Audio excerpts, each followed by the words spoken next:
absolutely. And obviously, every person on the planet has their own carbon footprint, but companies also have a carbon footprint, and their carbon footprint compared to an individual person is way higher. So it's extremely important that companies reduce their operational carbon, but how can they actually do that? Yeah, so what we focus on is we work with a lot of different companies, and many of them have set carbon footprint reduction goals or carbon neutral goals. So, what we're doing with them is our first step is to look at how they use their energy. We want to benchmark and understand first. So, what we'll do is we'll collect all the utility bills for electricity and fuels and any purchase steam and that kind of thing, and we tabulate that and we look at it over a couple year time frame just to get the trend of what's typical.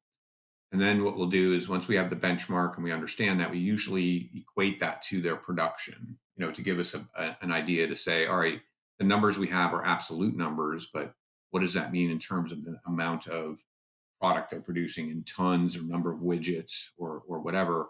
And the reason we want to do that is, if a company's growing and they're starting to make more products, then their fuels and electricity consumption are going to go up. So if we know what that measurement is per unit of production, then as we implement changes to reduce energy consumption, we can actually measure what happened. You know what I mean?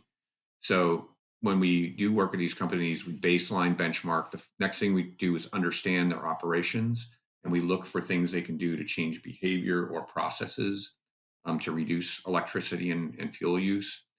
And then the next thing will be conducting what we call our sustainable operations assessment, where we're going to come in and we're going to do a full energy audit, and we're going to really look at the different equipment that's using the energy. We're going to look at the building envelope.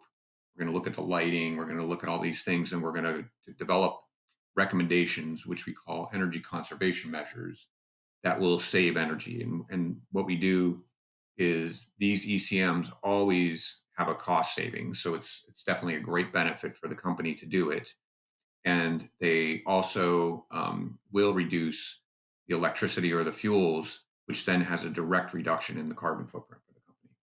And some things that we typically look at are going to be like compressed air systems. We're going to look at the lighting. We're going to look at heating, ventilating, and air conditioning.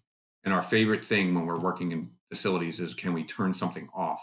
We don't need it to be on, because that's the lowest cost energy conservation measure you can do. And a lot of times we're just figuring out ways to reschedule our computers to turn back the heating, ventilating, and air conditioning set points and things like that.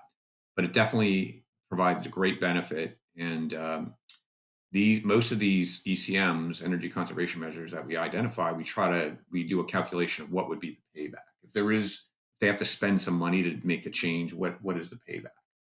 And we typically try to do things like, we're working with one company right now that actually has a really long payback. They accept 9 years, and they'll do it. Most companies are going to be 6 months to 2 years. So we try to factor in everything when we do that analysis, and get companies on the right track. And the great thing about doing it is we always save.